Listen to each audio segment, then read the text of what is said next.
you. That's well appreciated. Hi, my name's Corrie Burdick, and I am going to be sharing with you today kind of my life and work. So it's a little bit of a narrative presentation. Yes. Stay close to the microphone. Oh, great. Excellent.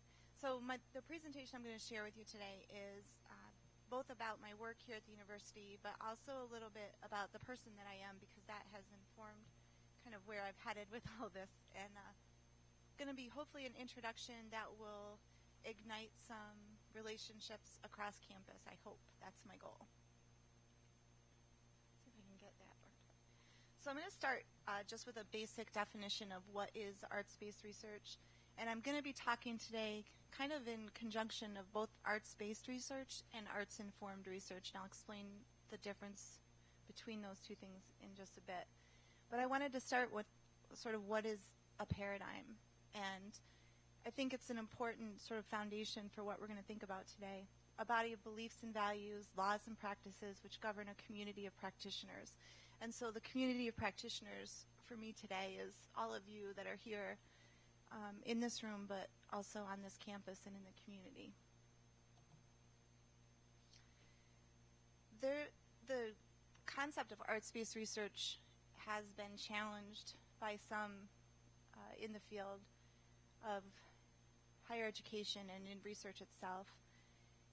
And Taylor here criticizes arts-based researchers as not having done anything to legitimize their practice and not working to sort of help folks see them as a place to be in collaboration with rather than an either-or approach to what we've traditionally known as sort of the quant and qual paradigms that have sort of monopolized research thus far. So James Rowling is somebody that I worked with at Syracuse. He was somebody that's on my committee for my dissertation, and this is a great quote from one of his articles, and he really says that arts-based research offers instead a way to negotiate bodies of knowledge along a spectrum of scientific and artistic ways of comprehension of the human experience. And for me, this seems like such an appropriate approach here at Alfred because we have this incredible experience of having this wonderful art school within this very vibrant and alive university where we have scientists and scholars of all areas working together. And it just seems like something that we could be doing really well here at Alfred. This is another great quote, sort of thinking about how arts-based research can blur the boundaries between the arts and sciences. And again, that just seems like something that is already happening here at Alfred, but we could maybe think about articulating better to others.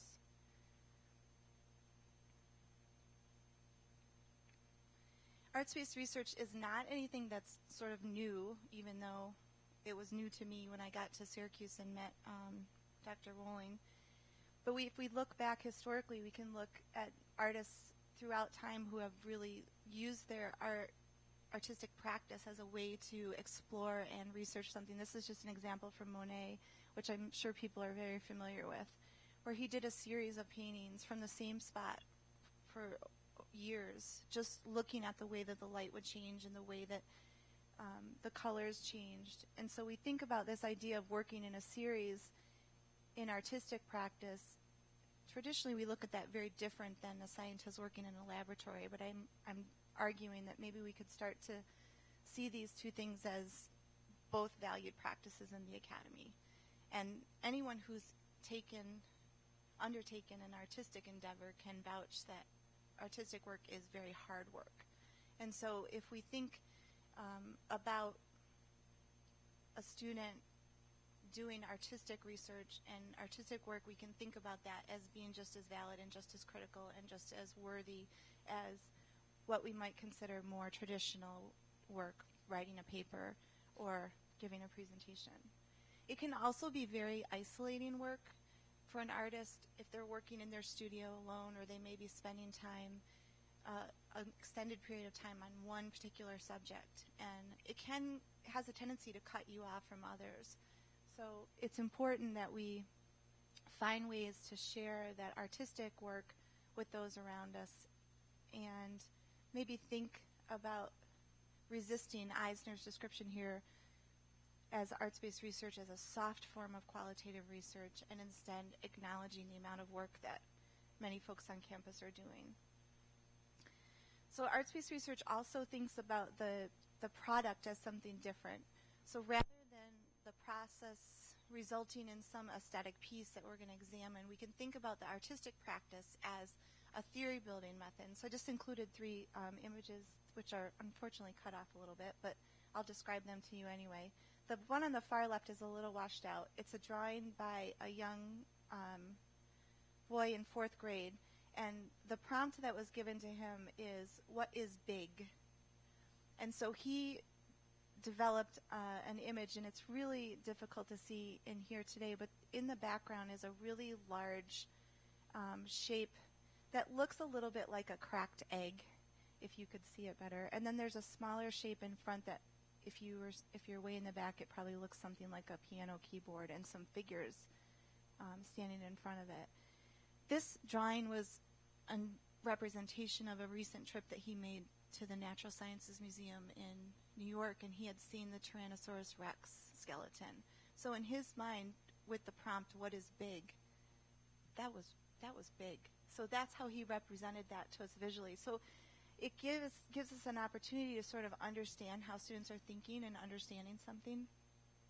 The center image is an image of the idea that design can play a role in society. So this is an image of a water container design meant to make it easier to transport water from its source back to where you're going to be using it. But that idea of the circle and the image and that element of design is really powerful. And then the last image on the right here, just asking you to think about the idea of the body and the mark on the body and how that cultural significance of art plays a role. So really quickly, this is my crash course in arts-based research and arts-informed research, and this was something I struggled with in my dissertation as well. Arts-based research is the definition, or the way that people delineate the differences, that arts-based research is a long and sustained studio practice on one concept, where arts-informed research is something that you are going to incorporate your studio practice. You can still dive deep into the water, but you are going to come back. That's where I locate myself, and I'm going to share a little bit from my dissertation coming up. But it was really exciting to me to find out that this was something that can happen and can have value in the academy. And in my undergraduate work and even in my graduate work, there was always a subliminal text that went along that art was somehow less than what was going on in the other content areas. And even still, at the end of the day, in the master's thesis, it was the writing that counted and not what was happening beyond that. So when I was working on my doctoral work at Syracuse, and James came along and explained to me that this was happening and was really real, at first I was almost angry about it, because I was like, well, why didn't anybody tell me I could do this? But I'm not angry anymore. Now I'm just excited, because it's exciting to me to know that this is something that can happen, and I feel like I'm just in the perfect place. When the work that's created through arts-based and arts-informed research isn't really sort of about that judgment of the aesthetic, it's really about that idea about theory building and representing data visually.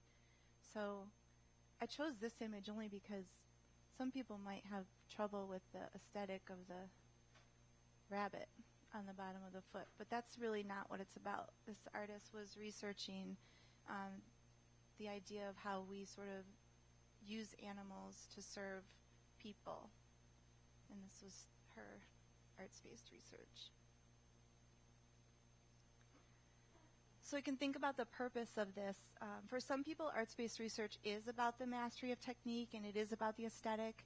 Other people, it's about authenticity and expressiveness of voice. And for me, in my dissertation, which was about adolescents with autism, their work was absolutely about giving them voice. Many of the kids that were in my study were nonverbal, either by choice or by design, and their artwork was a way that folks could hear their story or know things about them. So that was really important. And then others may use arts-based research as really a social critique. And this is just a screenshot from the documentary Super Size Me. And if you haven't seen it, you really should.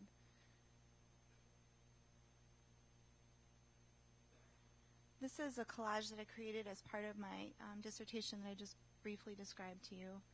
And I was looking at the construct of autism and thinking about the way that people make sense of that.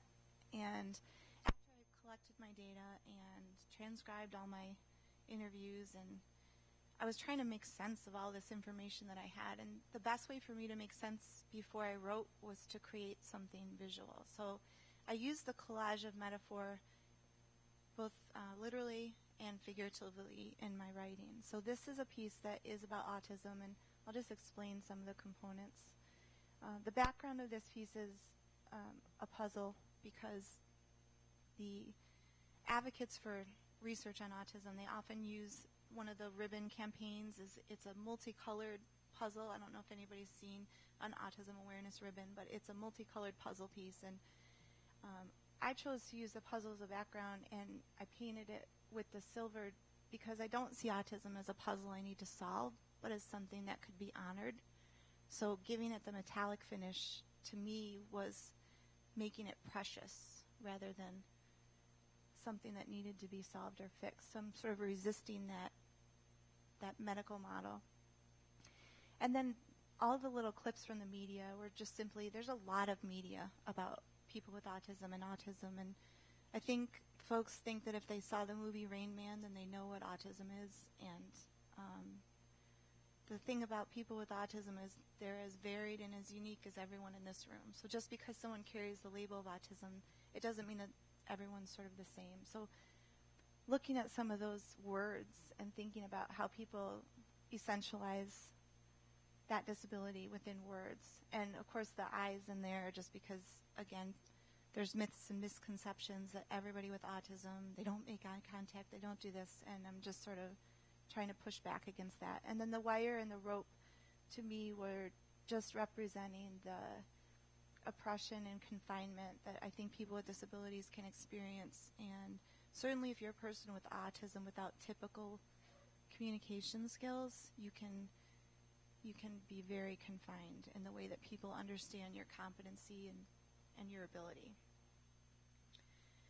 So now that you kind of understand that background of how I got to this point, I'm sort of wondering how I can take this idea and embed it into my own courses that I teach here, and not just in an art course, but thinking about helping students to make sense of the ideas that we're presenting to them. And it just so happens I do teach a lot of art students, so this seems like a natural fit. But I just love this. The narrative act of navigating through the innumerable working models of personal meaning, the shelters of identity, and the shared oft-contested spaces of public discourse that govern our social realities. So again, for me, thinking about in my work and research people with autism and how they are constructed by others and how they really see themselves was very interesting to me. And I think we could say the same thing about our students here on campus. They get sort of read in particular ways and made sense of based on the body or even what college they come from. So why do I think you should include arts-based research in your classes and your courses? Because it's an opportunity for students to return to a voice that has gone into exile. And again, this is a quote from James Rolling. And I'm going to share with you something that a student this is Emrys, the cutting edge part, yeah. This was something somebody turned into me for a midterm. I teach a course, one of the courses I teach is an introduction to special education. And this is, I'm not even going to say anything more, I'll just let you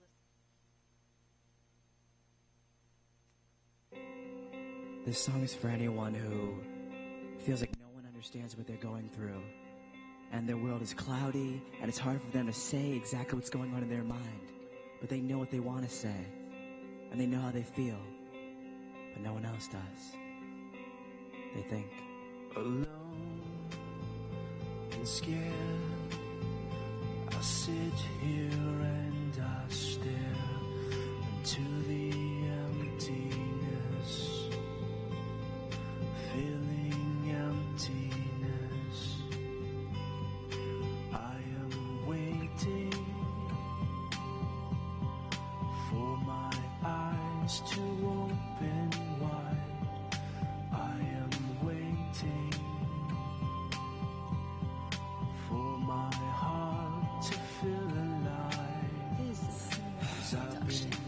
Sitting in the back of the room, praying not to be called on. iPod shuffling every last song on, cause every single day is a shuffle in my mind. As I try to rewind, these words get intertwined. He's trying to teach me global, his efforts are noble, but I don't get it, kind of regret it. Dates and names all sound the same in my brain. I guess I can't be trained, and he calls my name. Out comes all these fears that I will look dumb to my peers, run out in tears, so I give a blank stare. My teacher couldn't see that I was just lost. He said pay attention, I couldn't pay the cost. My chair rocks forth and back, classmates see what I lack. My heart beats fast as their eyes attack, so I attack back and say this is what I lack. Alone and scared, I sit here and I stare into the emptiness, feeling emptiness. I am waiting for my eyes to open wide. I am waiting for my heart to feel alive. 'Cause I've been dead. Resource rooms are the worst. You might as well be going inside a hearse, because it kills you socially, which kills you emotionally. Just take me back to my class. I don't care if I pass. If I pretend not to care, my peers won't stare. You can blame it on my long hair or the music that I hear. Jocks are expected to be cool, so who cares if we fail out of school? You will never understand the pains and demands as you reprimand me right where I stand. My disability may hinder my ability at your pace or your agility, but don't handicap me. I'm more than a sign, and I just wish you could read my mind. In time you'll find that my mind rewinds, but if you play it straightforward, you will see I'm fine. And scared, Just help me. I sit here and I stare Battle for a plant to sugar. the emptiness, This is that. feeling emptiness. I am waiting for my eyes to open wide. I am waiting for my heart to feel alive. So that was just one example from this amazing group of students that I have here at Alfred, and that's just for the record, that's not an art student. So this is somebody who was able to take something that he is good at and is comfortable in and kind of make sense of what we've been talking about in class and represent it in a way that was really powerful. So I was really proud. So how can we see our students as arts-based or arts-informed researchers and allow them a chance to narrate their own experience and their lives? And it also allows for this amazing sort of plurality of perspectives. So the fact that in this one course I had one person write a song, one person did a sculpture, people wrote papers, we had all of these sort of different ways of attacking ideas, and that was just amazing to see as an instructor, that they were engaging and finding entry points in all these different ways. So I think it's a really exciting opportunity, and if you can, hopefully your wheels are turning already in your own courses and how you might be able to find opportunities. This idea of validity, I sort of imagine, as I was talking about this with a colleague earlier, Dave and I were talking, I said, there's going to be people in the audience listening and going, yeah, but that doesn't really count, that's not really work, that's not really academic, it's all of that. So if we can think about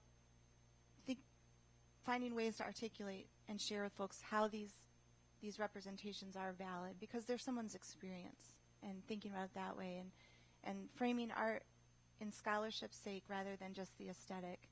And I love this last line. It's not about getting it right, but it's about getting it. So for my students in that midterm, I knew they were getting it, and that was the exciting part. There's some folks, Eisner talks here about the idea, well, people would be critical that one person's experience that they represent in one visual piece, how can that be valid if it's just an N of one? And Eisner says, can we have a valid experience with an N of 1? Yes. And chances are when you present something like that and you have that kind of visual representation, there could be another viewer that's going to connect with that because that was their experience. What that student described about being in the resource room, there are going to be kids that would listen to that and think, yeah, that's me. That's how I feel. And so even though it might appear that it's an N of 1, when we make public and make visible those other representations, you can find ways to connect to others. And then most importantly, that we can think of ways to reinterpret an idea. So reinterpreting an idea from our textbook into a song or into a sculpture just makes it that much deeper in my mind. Whether we can trust that representation, I think we have to take risks. We have to take risks as instructors. The students in my class took a risk, putting themselves out there like that, and that to me made it very valid. So thinking about how we could connect this to curriculum, and I was thinking about the diversity of the audience in here today and even just the diversity on our campus. And this goes a little bit back to my own sort of personal narrative.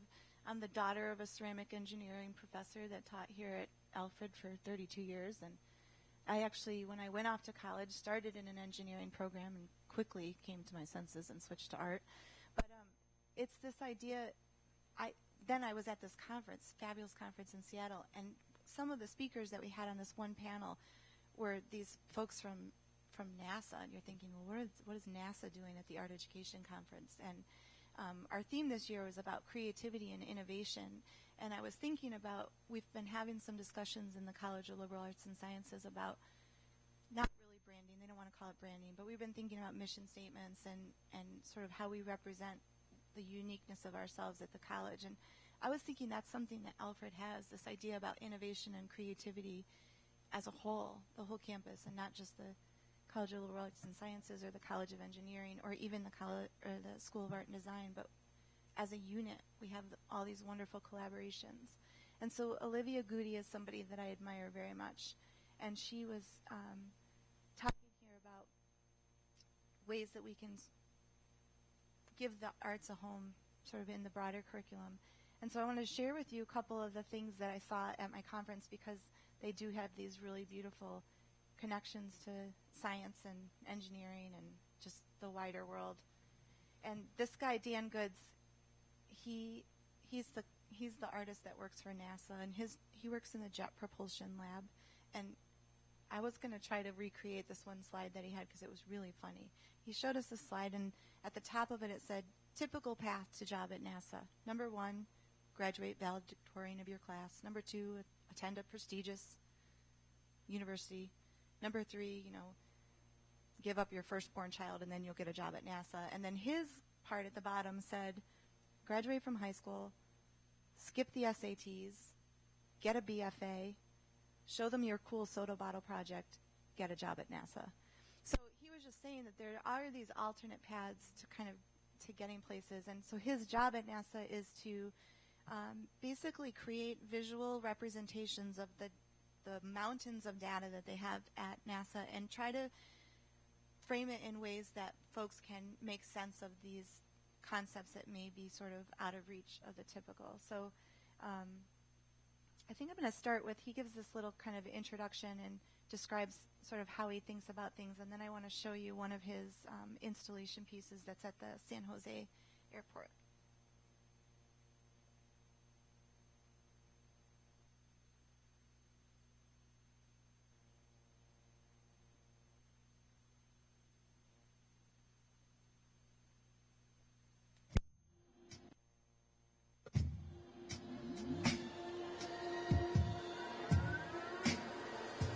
I'm a person that really loves big ideas. I love big, crazy ideas, and so I'm kind of drawn to a lot of ideas and concepts from science. But I'm not the smartest person in the world. I can't figure everything out. So I like to ask lots of questions. For me, it helps me if I create something that's visual that helps explain these really difficult concepts.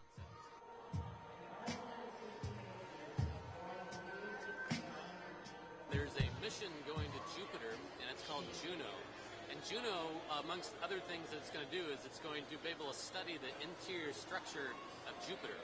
And so right now we can look at Jupiter and we can look at all the beautiful clouds that it has. It's a gassy planet, but we really don't know what makes those clouds kind of do what they do. And so this mission is going to be able to peer beneath that surface and be able to see those things.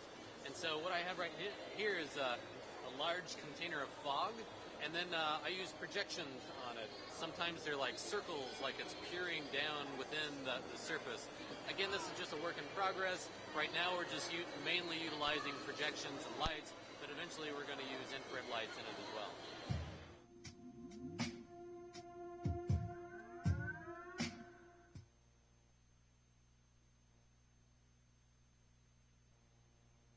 So, just a little explanation. One of the things that he did at NASA was he asked the folks to drill a hole in a single grain of sand. And you saw at the beginning of that video there were some folks looking down peering into a little magnifying glass. And inside the magnifying glass was that one grain of sand that he had drilled a hole in. And that was to represent visually the universe and what the actual size of our universe was within relation to the bigger picture. And then he also did an installation of 6 rooms of sand at a particular depth. And that installation actually represented the number of universes that we know of. And so it gave people this incredible visual to understand how many things are really out there. And I thought that was really powerful. And then this next thing, the E-Cloud, this installation at the airport, is another way that he sort of integrated these scientific concepts of weather and a particular kind of glass that becomes translucent when electrified. So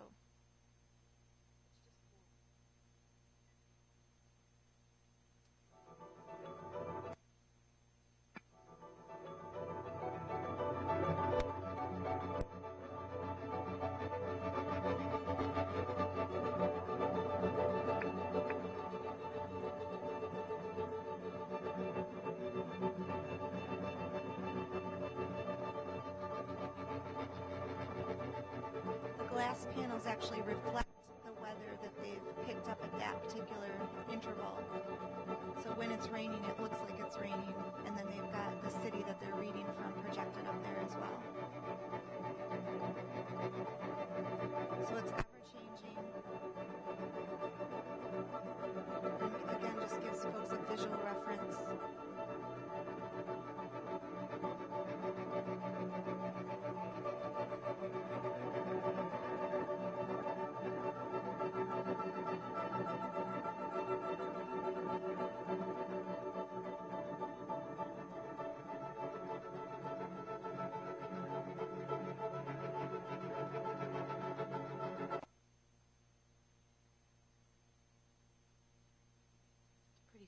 He's doing another installation at the Atlanta airport, and that one is going to be related to a takeoff and landing, which in Atlanta happens every 7 seconds. So every 7 seconds, the sculpture is going to be lit in a particular way, and it's the shape of a bird. It was just amazing. And, you know, he got there because he was intrigued by the sound that is made when you blow into the top of a soda bottle. That, you know, that's amazing to me, that to go from that to there. So it's just kind of being willing to take a risk with your students and think about, how can I allow them to take this one little idea and see where it will lead them. Lost my remote there. This was an image of the sand installation that I referred to earlier. And then this other artist, so these two images are actually not related. This image is actually Dan Good's, and the idea about visually representing the number of galaxies that exist. And then this other artist is somebody else that I learned about at my conference, and his project is called the Sandbox, and it's part of a ongoing art sort of happening in California that happens every year called Glow, and I'm going to show you a little clip from that.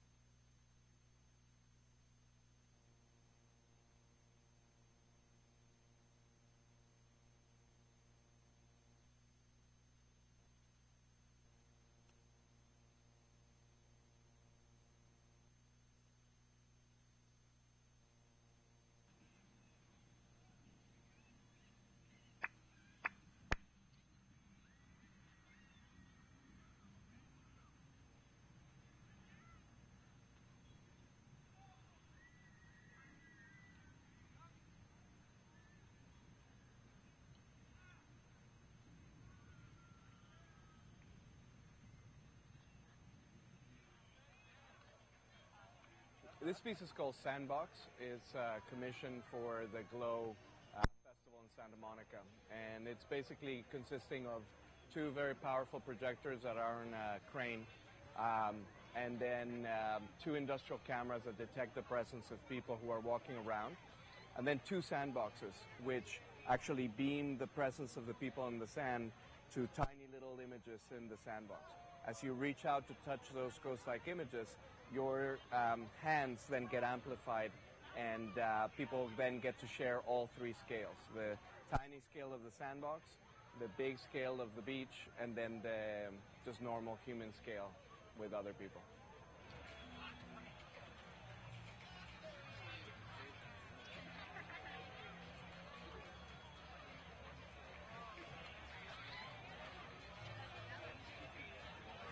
I think it's a piece that is very much along the lines of puppetry and theater and shadow plays. So it's very expressive. People like to self-represent. They like to see themselves. They like to play with each other. And I'm all for that. I think that this is a piece very much about amplifying human presence to this scale. But at the same time, of course, there's other issues that I'm interested in exploring, like sort of materializing surveillance, how we can actually misuse these technologies to create environments of connection as opposed to environments of suspicion.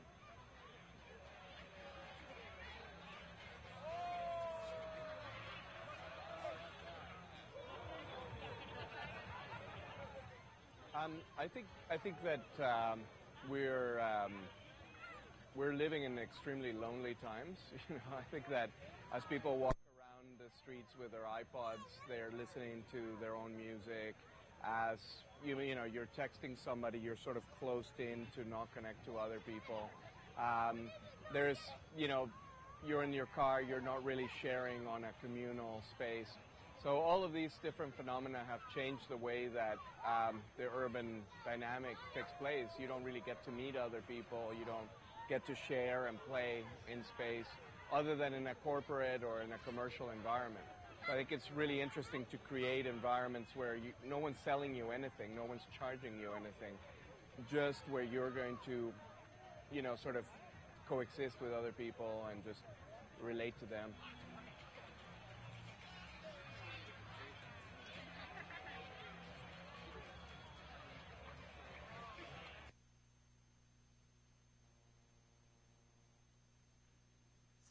Challenging students to make connections both to one another and then maybe to worlds bigger than them.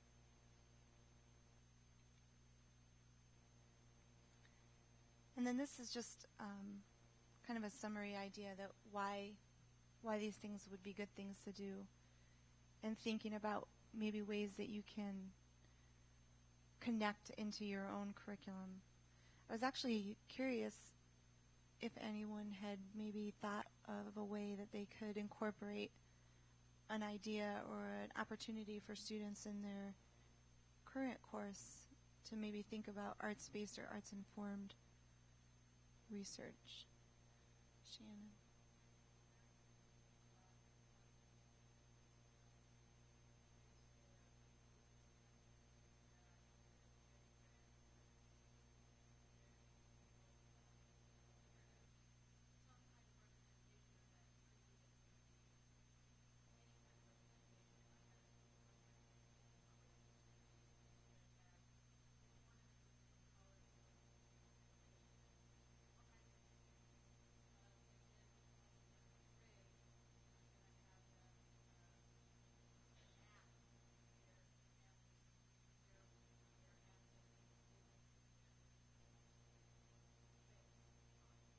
So then you have this beautiful visual representation of that concept of movement as well. Fantastic. Anybody else have any ideas that were sparked maybe?